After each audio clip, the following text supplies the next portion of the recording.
interrupts, 8051 interrupts.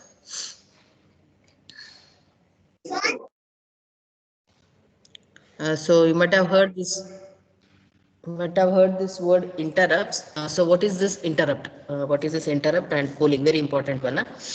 So in a single microcontroller can serve very many number of devices. Microcontroller is very fast and it can go on serving many devices. Okay. So what is this interrupt means? If any device want the service of the microcontroller, okay, if they want the service of the microcontroller, then that device will interrupt the microcontroller. Okay, it will request a microcontroller to provide the service. Then only the microcontroller will provide. Till now it was not like that. Okay, till now how it was, microcontroller was going and asking the devices. Okay, it will go and ask the timer, it will go and ask the CPU, it will go and ask the monitor whether the service is required. Service, if you want the service, it will go and ask. Then if the device tell us, it will provide the service, or it will go for the next device. So moving in that way is called polling, polling. Okay, where the microcontroller itself will go for different devices and it will ask whether it requires service. Okay, that will be a waste of time, because microcontroller doing that work, it is not worth. So what they did, they went with this interrupt concept. That means whenever the device want the service, okay, whenever it wants the microcontroller, the device itself should go and ask the microcontroller and it will provide the service. So there are to do that. That is, one is inter and polling. In the interrupt method, whenever any device needs service, the device notifies the microcontroller. Okay, it will tell the microcontroller that it wants. Upon receiving an interrupt signal, the microcontroller, whatever the work it is doing, it will stop that work and it will go and provide the service. That is one concept. Okay, that is done by using this interrupt service routine. In polling method, what it will be like, the microcontroller continuously monitors. Okay, it will be always checking whether any device wants the service, whether any device wants the service. It will be completely continuously checking and it will be providing the service. Okay, although polling can monitor the status, okay, status of several devices and serve each of them as certain conditions are met, it is not efficient use of microcontroller. Microcontroller was not designed for that. Okay, it is not the efficient use. So they went with this concept of interrupts. And this polling is also called as round robin fashion. Okay, each and every device will be checked. No priority will be given for the device. Every device will be checked and it will be just putting round whether the service is required in polling method. So that will be a waste time. Okay, it is a waste of microcontroller's time. So what they did, they went with the concept of this interrupt. Here in interrupt, no, the priorities can be given. Which is the first priority? Which interrupt should be serviced first? You might have seen in your mobile, if you are listening to any songs and all, if you get a call, you have to attend the call, because the call has the first priority. That is how it is designed. Like that, interrupts will be given priority, so that the first priority should be serviced at the earliest. So this difference between interrupts and polling is very important. They will ask this. They can ask this in your Viva also, in your lab, or they can ask in the exam also. So you have to put it in points. What is polling and what is interrupts? I will tell once again. In interrupts, the microcontroller will be doing its own work. The device who wants the service of the microcontroller will put a request asking for the service. In poll, microcontroller will going for service. Okay, that is the difference. So to provide interrupts, there is a interrupt service routine. Okay, there is a service routine. A routine will be placed in some address where all the interrupts will be placed. So when an interrupt is invoked, the microcontroller runs the interrupt service routine. Okay, what is that? We'll see later. Here the group of memory locations. What is there in the ISR? That is interrupt service routine. There are group of memory locations, and it is also called as interrupt vector table. Okay, the table we'll see. First we'll see the steps in executing an interrupt. What are the steps? First, whatever this microcontroller will be whatever it is doing at present. It finishes the instruction it is executing and saves the address. So whatever the next address, whatever is there, that will be saved in program counter. Okay. Next, what it will do, it also saves the current status of all the interrupts internally. Second step. Next, what it jumps to the fixed location, whichever interrupt is been called, not to that location, the control will go. Next, the microcontroller gets the address of this ISR from the interrupt vector table. Next, upon executing the interrupt, okay, whatever it may be, it will be asking the timer might have lost the interrupt, or the serial communication will be interrupt. Okay, after completing it, after the return interrupt instruction, it will come back to the instruction where it had stopped. Okay, it will come there and you will see. Upon executing the RETI instruction, the microcontroller returns to the place where it was interrupted. To that place it returns and it resumes its work. Okay, that work will be continued. So these are the steps in executing an interrupt. So whatever the work it was doing, it will stop there. It will go to the interrupt service vector table. Okay, it will take whatever the interrupt, whichever device is asking for the service, it will provide the service and it will come back to the present position, or it will come back where it was stopped. That are the steps. So we have, this is very important, we have nearly 6 interrupts in 8051. Fine. First one is reset. Okay, when the reset pin is activated, 8051 jumps to the location 00. See, always this reset pin is in the location 0000H. Okay, this is the location reset pin. So whenever we write the lab programs, you might have seen the first line will be ORG00H. Next there will be short jump. We'll go for another address because 000H is assigned for reset. That address cannot be used. Okay. Whatever the address are given for interrupts will not be for any other purpose. Second interrupt is timer 0 and timer 1 interrupt. Okay, and their memory locations are 000BH and 001BH. Fine, these are the memory locations for timer 0 and timer 1. First one is reset. Next we have timer 0 and timer 1. And third one is two interrupts are set for hardware external. Okay, INT0 and INT1. These are the two interrupts, external hardware interrupts. Interrupt 0 and interrupt 1. That is one important. And last one is the serial communication interrupt. That address is 0023H. So you have to remember this table. This table is very important for all the interrupts. See here, first one is reset. Reset location is 0000. Next one is external hardware interrupt 0. That is INT 0. Next is timer 0. Next is external hardware interrupt 1. All these are the addresses 0013. Next one is timer 1. Okay. Timer 0 and timer 1 is 1. Next is reset. Next is external hardware, that is INT 0 and INT 1. One is serial communication. In serial communication we have two, that is receive and transmit interrupt, RI and TI. These are the addresses and this is the interrupt vector table for 8051. So see here, upon reset all the interrupts are disabled. No one, upon reset everything are disabled. So we have to write it software. We have to write software means we have to write the program to enable. The interrupts must be enabled by software in order for the microcontroller to respond. So to do that we have a register here. So as we have seen, we had TMOD register, TCON register, like that we have here IE, that is interrupt register.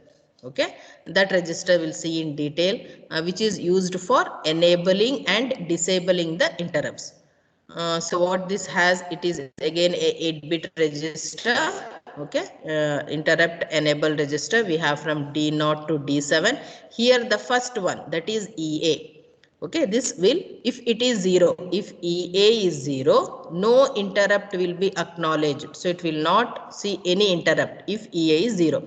If you want to enable the interrupts, then compulsory EA should be 1. If EA is 1 only, then all the interrupts will be enabled. Next is this IE.6 is not used. Okay, it is reserved. Next we have ET2. It enables or disables timer 2. Okay, it is for timer 2. ES is for serial port interrupt. Next we have ET1. ET1 is for timer 1. Fine. Next this is external interrupt 1. This is a timer 0 overflow and this is for external interrupt 0. So these are the different bits for interrupt enable register. Okay, IE register. Important is this, the last bit, that is the 7th bit, should be high for all the interrupts to be enabled, and accordingly whichever interrupt is there. Now we have interrupt for timer means this timer 1 means timer 1, this should be 1. If it is for serial communication, then this should be 1. If it is for this ET2 is for timer 2 overflow, it is for 8052 na. See here this ET2, so it will be always kept 0. So these two bits will be always 0. This is for future use and ET2 will not be used. It is only for 8052. Since we are dealing with 8051, this will be kept 0. So this EX1 and EX0 are for external interrupts. So whenever external interrupt is there, this should be made high. And for timer 0, this should be made high. Okay, accordingly, we have to put the address in the IE register, interrupt enable register. Okay, so this is about so we'll see one example here. Show the instructions to enable the serial interrupt. Okay, timer 0 interrupt and external hardware interrupt. All these are should do. First one. Next is disable the timer 0 interrupt. If you want to disable it, what you have to do? Next is show how to disable all the interrupts. If you want to disable all the interrupts, then what is the steps to be followed? So first one is what? Enable the serial interrupt. So to enable the serial interrupt, we have to make, see, enable serial interrupt means which is the serial interrupt? ES is the serial interrupt. So it should be made 1. This EA should be 1 always. Okay, EA should be 1 always. These two are 0. So serial interrupt, this also is 1 now. So 1001 aito. Okay, we got here 11001 here. Okay. Next what they have asked, timer 0 interrupt. Here which is time, it is ET0. So that should be 1. Next what they have asked for external hardware interrupt. External hardware interrupt 1. So this should be 1. So 1010, that is been written here. 1001. Next is next pin is what? ET1 should be 0, right? So this is 0. Fine. Next this both should be 1 and this is 0 time. Okay, 0 1 1 0. So this is the data that should be filled with IE register to enable this interrupts. Okay, next what they've asked, to disable timer 0 interrupt. If you want to disable, what you have to do? Instead of giving 1, you have to send 0. Getting it? That you can see. And what is the answer for to show how to disable all the interrupts with a single instruction? How to disable all the interrupts? You can disable all the interrupts by just setting this one. Okay. So this you have to set 0. You have to write set bit, SET set. Okay. Set bit EA. Okay. Or you have to write set the 7th bit, that is IE.7. If you just set this as 0, that means all the interrupts are disabled. You have to use the set bit instruction. Okay, it is there in the test book. You can go through it. Now we'll see the examples. Write a program to displace the value of Y at port 0 and N at port 2. Port 0 and N at port 2, and also with timer 0 mode 2. Okay, and the external is 22 megahertz. Same programs will be used, but will be written in different way. So what the microcontroller is doing, one work, what it is doing, it is displaying Y and N. Okay, it is displaying Y and N. And the timer, what it is doing, the timer is generating a square wave. So whenever this timer wants the service of the microcontroller, it has to interrupt the microcontroller. That is the concept here. Microcontroller should not always keep on checking the timer whether it has completed the work. Microcontroller will be doing its own work. Okay, it will be carrying out the work, that is displaying Y and N. But the timer, after completing its work, it has to interrupt the music. So that we'll see first. So first, to generate a square wave of 10 kilohertz, what they will do, and the XTEL is 22 megahertz. So 22 should be divided by 12. First step. Okay, this is the number you are going to get, and they have given it as 10 kilohertz. It is frequency, convert it into time period. So 1 by F, that will be completely for one time period, that it includes the high and low, 0 and 1 it will be included. So make it, take half of it, so it will be 0.05. Same thing follow here, you will get this 0.5, and whatever this is divided here. Okay, 0 divided by 0.545, you'll get one number. And since it is what, it is timer 0 mode 2. Mode 2 means maximum it can go with 256 only, because it is 8 bit. If it has mode 1, it is 16 bit. Here it is 8 bit. So 256 minus 91.74, you'll get 164 in decimal. Convert it into A4. So this is what we have to load in the timer, that is TH. This is thing we have to load. Next, what we have to see, we have to check the TMOD register. Since it is timer 0, so timer 1, all these timer 1 bits, they all will be 0. Only in timer 0 and in mode 2, 0010 will be filled. That is what, so the number is 02H will be loaded in TMOD register. Now what is this IE? In IE what? This last first, this is enabled. So this should be 1, and since we are using only timer 0, so this bit will be 1. All others are 0. So the answer is 82H, 8 and 2. That should be loaded in IE register. Okay, after loading in IE register, see, this is the address of timer 0 and timer 1, 000B and 001B, that is timer 0 and timer 1. So how we'll write the program, we'll check. So first ORG, we are writing in assembly. So they are going with the long jump main, it has to go for main here. Okay, and here they are written the address of the interrupt 000B. That is the timer 0 interrupt address is written. What this timer is doing? It is generating a square wave in P1.2. It is the port 1 second bit, it is generating a square wave and return the interrupt. Okay, this is how the interrupt program. Next, here the main program will start. So how that interrupt should be enabled, that should be shown now. So first we have to load in TMOD register. Next we have to load the, we should initialize the timer, that is TH0, because it is timer 0. Then we have to initialize the interrupt enable, that is 82H. What this 82H means? It means that timer 0 is going to ask the interrupt. Next, set. Okay, the timer is set bit TR0. This all that is done. Okay, this timer will be doing this. So but what this microcontroller is doing here, microcontroller is sending Y to P0, that is it is displaying, and N to P2. Okay, this is been done by the microcontroller. So what this program means is MUSI will be doing this operation. Okay, completely it will be doing this operation, and timer will be generating the square wave. So whenever it wants the service of the MUSI or microcontroller, the timer should interrupt here. Okay, timer is using this interrupt register and it should interrupt the microcontroller. Then only the microcontroller will provide the service. Here the microcontroller will not keep on checking whether, see, we have not used this TF0. That flag is not using. In TCON register we used to use, we will be monitoring the switch.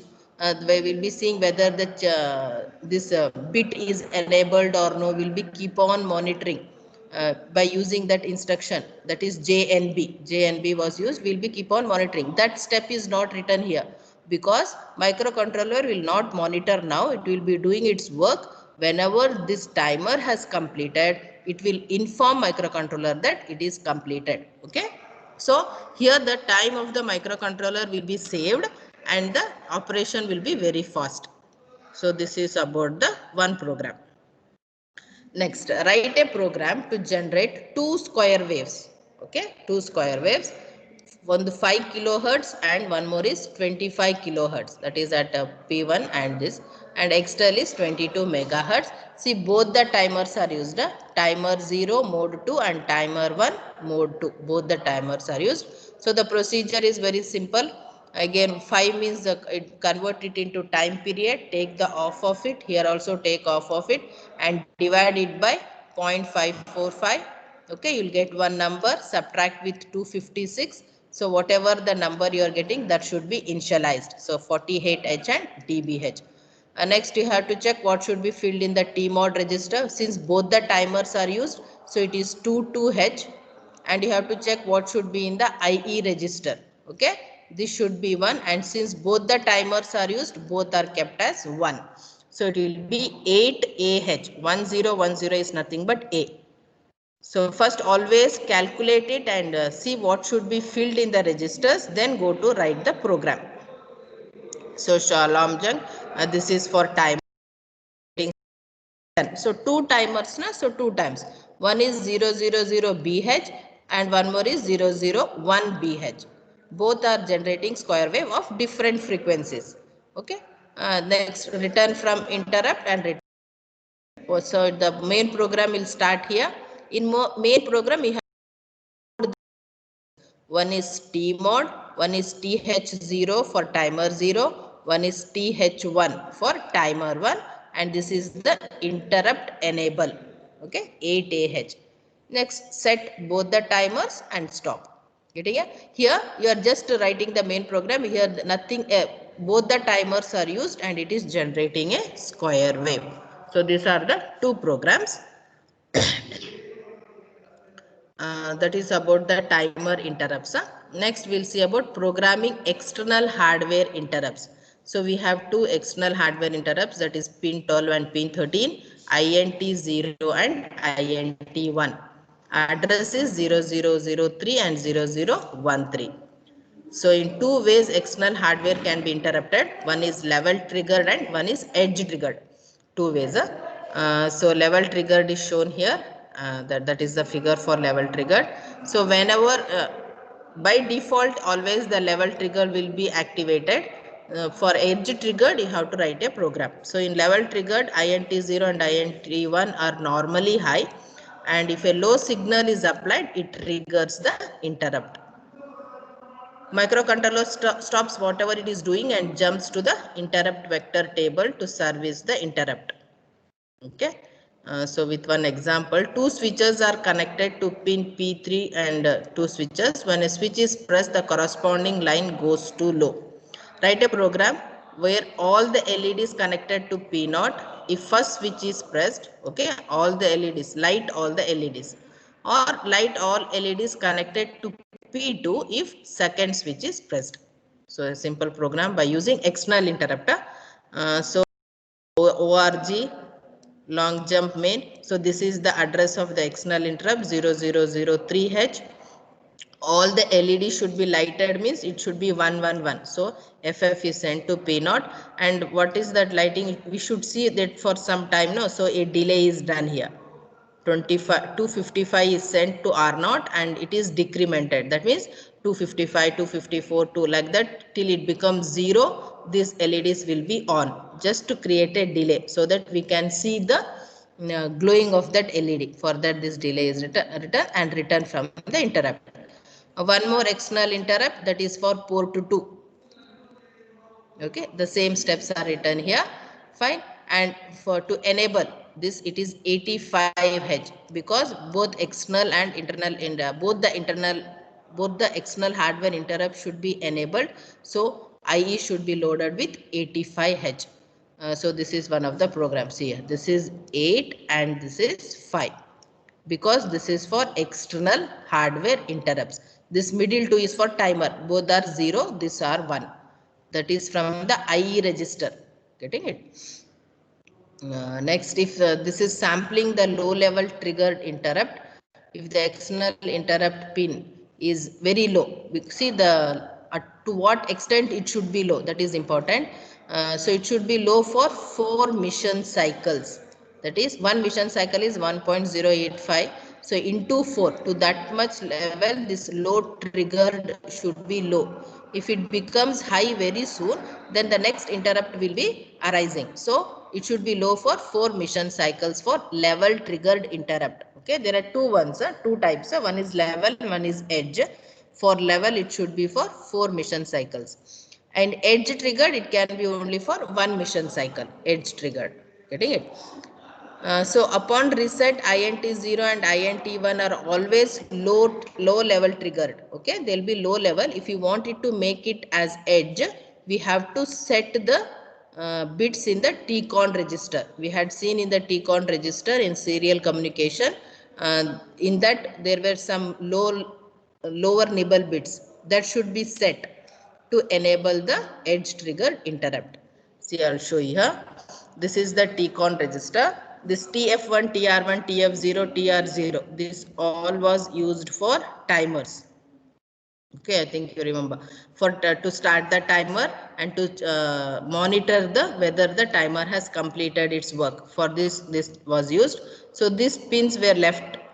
Okay, this all are used for the interrupts now. So IE1 means external interrupt 1 edge flag set by CPU when external interrupt edge is detected. That is IE1. So IT1 is interrupt 1 type control bit set and cleared by software. Software means we have to write the program to low level or edge triggered. And IE0 is for same thing, it was a external interrupt 1, now it is external interrupt 0. I20 is interrupt 0 type control bit set and cleared by the software. So in edge triggered, the external source must be held high at least for 1 mission cycle. For low level, it should be held for 4 mission cycles, and for edge triggered, it should be held for 1 mission cycle. We have seen about the timer 0 and timer 1 interrupts, and we have seen about the external interrupts. Okay, thank you.